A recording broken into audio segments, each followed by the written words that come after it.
সবাই কেমন আছো? আশা করছি খুব ভালো আছো। আমিও খুব ভালো আছি। কারণ ইন্টারেস্টিং ব্লগ হবে। আজকে ইন্টারেস্টিং ব্লগটা আরও বেশি ইন্টারেস্টিং হয়ে যাবে, কারণ দীঘাতে আজকে আমাদের সেকেন্ড দিন। তো এখন আমরা যাবো মোহনায়। এখন কটা বাজে? এখন বাজে 6:19। আমি রেডি হয়ে গেছি। এটা হচ্ছে আমাদের লুক। কেমন লাগছে অবশ্যই কমেন্টে জানাবে। তো এখন আমরা মোহনাতে বের হয়ে তোমাদের সাথে কথা বলছি। তো গাইজ ফাইনাল বের হয়ে গেছি। বের হয়ে চায়ের দোকানে চলে এসেছি। ওরা সব চা খাচ্ছিল আর আমি আর মেশে ওখানে ডাব খাচ্ছিলাম। সেই যে ওখানে ডাব বিক্রি হচ্ছে। তো চলো আর কী কী করছি না করছি সবই বলছি। তো গাইজ ফাইনালি মোহনার উদ্দেশ্যে বের হয়ে গেছি। তো চলো তোমরা একটু সিনেমাটিক শট দেখে নাও।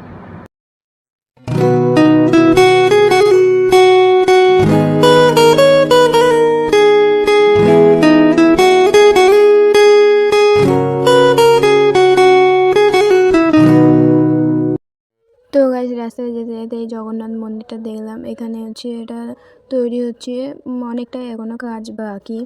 তো মন্দিরটা বেশ ভালোই লাগছে। এটা আমি ভালো করে তুলতে পারিনি, যাওয়ার সময় তোমাদেরকে দেখাচ্ছি। গাইজ ফাইনালি মোহনার কাছাকাছি চলে এসেছি। তো চলো মোহনাতে নেমে দেন তোমাদের সাথে কথা বলছি।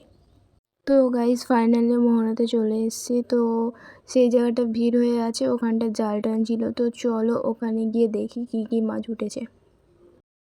তো গাইজ দুঃখের বিষয় কি, আমরা ওখানে পৌঁছলাম। তো পৌঁছতে দেখলাম যে ওখানে সবই মাছ তুলে নিয়েছে, আমরা কোনো মাছই দেখতে পাইনি। তো গাইজ আসার পথে এখানে একটা মাছ পড়েছিল, তাই দেখলাম ওটা তুলে দেখলাম যে এটা কী মাছ আমরা বুঝতে পারছিলাম না। অনেকে বলছিল শাটিক মাছ, অনেকে বলছিল না এটা অন্য কোনো মাছ হতে পারে। তো গাইজ ফাইনালি মোহনা এই ব্রিজটায় চলে এসেছিলাম। এখানে ভিউটা কিন্তু সেই লাগছিল। তো চলো তোমাদেরকে আরও ঘুরে দেখাচ্ছি এই জায়গাটা কেমন লাগছে, তোমরা অবশ্যই কমেন্টে জানাবে। গাইস ব্রিজটা দেখতে পাচ্ছ?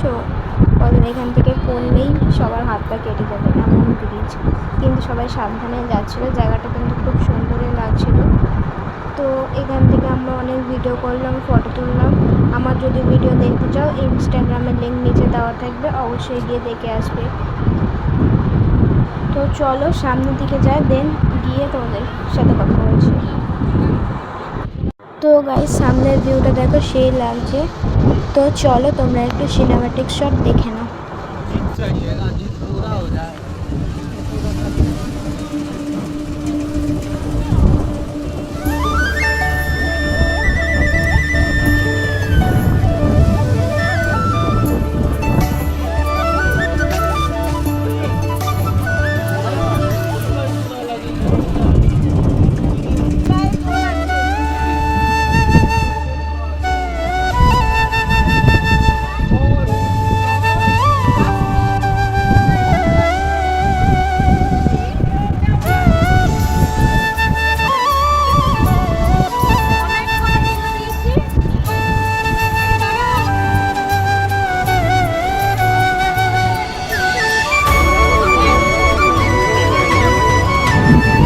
তো গাইস তারপরে কিন্তু মাছ বাজারে চলে এসেছিলাম। এখানে দেখছিলাম ইলিশ মাছ ছিল, কাঁকড়া ছিল, চিংড়ি মাছ ছিল। দাঁড়াও তোমাদের চিংড়ি মাছটা দেখাচ্ছি। চিংড়ি মাছটা বেঁধে রেখেছিল, কারণ ওরা লেজ প্রচুর ঝটকায়, ওই জন্য চিংড়ি মাছটা বেঁধে রেখেছিল। তো এটা হচ্ছে পমফ্রেট মাছ, এটা ইলিশ বললাম। এখানেও ছিল চিংড়ি মাছ, পমফ্রেট মাছ, অনেক রকম মাছ ছিল। আর এগুলো বলে শুকো মাছ। তো এখানে অনেক রকম শুকো মাছ ছিল। তো চলো আর ও মাছ তোমাদেরকে দেখাচ্ছি। এখানে ওই যে ওই লাল কালারের একটা মাছ ছিল, ওটা হচ্ছে ভোলা মাছ, শুকো মাছ। এখানে কিছু জিনিস কেনা ছিল। এখানে হচ্ছে সোনার জন্য হচ্ছে একটা টুপি কিনলো। কেনার পরে তারপর চলে গেলাম মাছের বাজারে। মাছ এখান থেকে দেখছিলাম, আমাদেরও একটা মাছ নেওয়ার কথা ছিল, তাই দেখছিলাম। তা দেখে লাস্টে একটা ইলিশ মাছ নিলাম, তোমাদেরকে দেখাবো ইলিশ মাছটা নিয়েছি। তো চলো তোমরা সব মাছ দেখে নাও, দেখে নিয়ে দেন তোমাদেরকে দেখাচ্ছি আমরা কোন ইলিশ মাছটা নিলাম। তো গাইস তারপরে কিন্তু এই ইলিশ মাছটা আমরা নিয়ে নিয়েছিলাম, আর এটা হচ্ছে ওরা কেটেই দিচ্ছিল। আমাদের যেহেতু বেশি লোক ছিল না, সেই জন্য আমরা ছোটো দেখেই নিয়েছিলাম।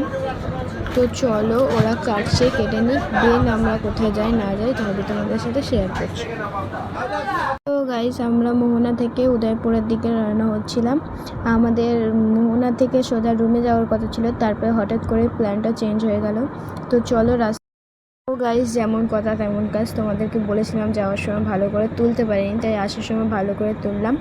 ভিতরটা কিন্তু অনেকটাই সুন্দর লাগছিলো, আর এটা কিন্তু অনেক বড় জায়গা নিয়ে হয়েছিল। তো এটা এখনও পুরো কমপ্লিট হয়নি, এখন অনেক কাজ হচ্ছে, ওই যে ওখানে অনেক কাজ হচ্ছে। তো চলো আরও কী করি না করি সবই তোমাদের সাথে শেয়ার করছি। তো গাইস ফাইনালি উদয়পুরে এসে আমরা চলে গেলাম মাছের দোকানে। আমরা এখান থেকে নিয়েছিলাম ট্যাংরা আর চিংড়ি মাছ। চলো ওরা বানিয়ে দিক, দেন তারপরে তোমাদেরকে দেখাচ্ছি। তো গাইস ফাইনালি ট্যাংরা চিংড়ি মাছটা বানিয়ে দিয়েছিল, খেতে কিন্তু প্রচুর টেস্টি হয়েছিল। চলো খেয়ে নিয়ে দেন তোমাদের সাথে কথা বলছি। তো গাইস ওদিকে মা আর বাবা ভিডিও করছিল, জোর করে ভিডিও করানো হচ্ছিল, কারণ ওরা ভিডিও করতে চায় না। তো আমি তারপরে সবাইকে হাই করো।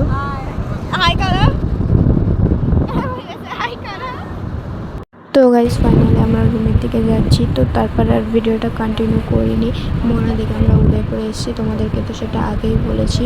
তো এখান থেকে আমাদের এখন হেঁটে যেতে হবে নিউ দীঘা। তো চলো রুমে যাই, রুমে গিয়ে দিন তোমাদের সাথে কথা বলছি।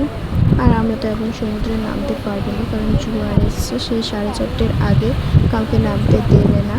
আর আমরা ততক্ষণ খেয়ে দিয়ে একেবারে তারপরে স্নান করতে আসবো। তো চলো রুমে যাই, রুমে গিয়ে দেন তোমাদের সাথে কথা বলছি। সেই উদয়পুর থেকে নিউ দীঘা পর্যন্ত পুরো হেঁটে এসেছি। আসার পরে সকালে অনেক জায়গায় ঘুরেছি, সেগুলো তোমরা দেখতেই পেয়েছো। তো তারপরে এসে খেয়ে দিয়ে ঘুমিয়ে পড়েছিলাম, যেহেতু জোয়ার এসেছিলো ওই জন্য 4:30-এর আগে নামতে দিচ্ছিল না কাউকে, সেই জন্য আমরা এসে খেয়ে দিয়ে ঘুমিয়ে পড়েছিলাম। 4:30-এর সময় স্নান করতে গেছিলাম, তাও এই জোয়ারটা কমেনি, 5টা 5:30 থেকে কমেছে। তখন স্নান করে এই সবে আসলাম। তো এসে রেডি হয়েছি, রেডি হয়ে দেখি কোথায় যাওয়া যায়, তোমাদের সাথে সব কিছুই শেয়ার করবো। আর আমাকে কেমন লাগছে এই ড্রেসটা পরে তোমরা অবশ্যই কমেন্টে জানাবে। এটা হচ্ছে আমার ফাইনাল লুক।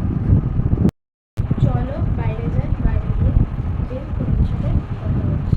গাইস ফাইনালি বাইরে এসে কিছু কেনাকাটা করার ছিল, যেহেতু আজকে লাস্ট ডে।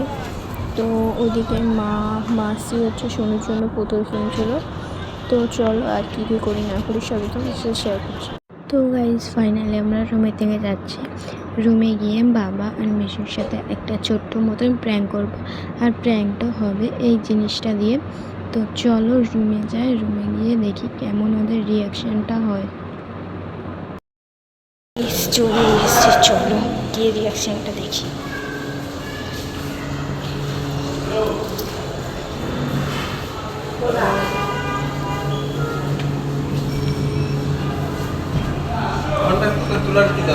হ্যাঁ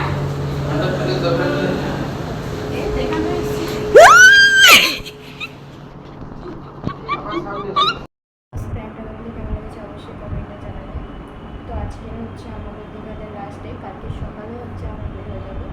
আমাদের ট্রেন মনে হয় 12টা কততে হয়তো আছে, তো আমরা বের হয়ে যাবো।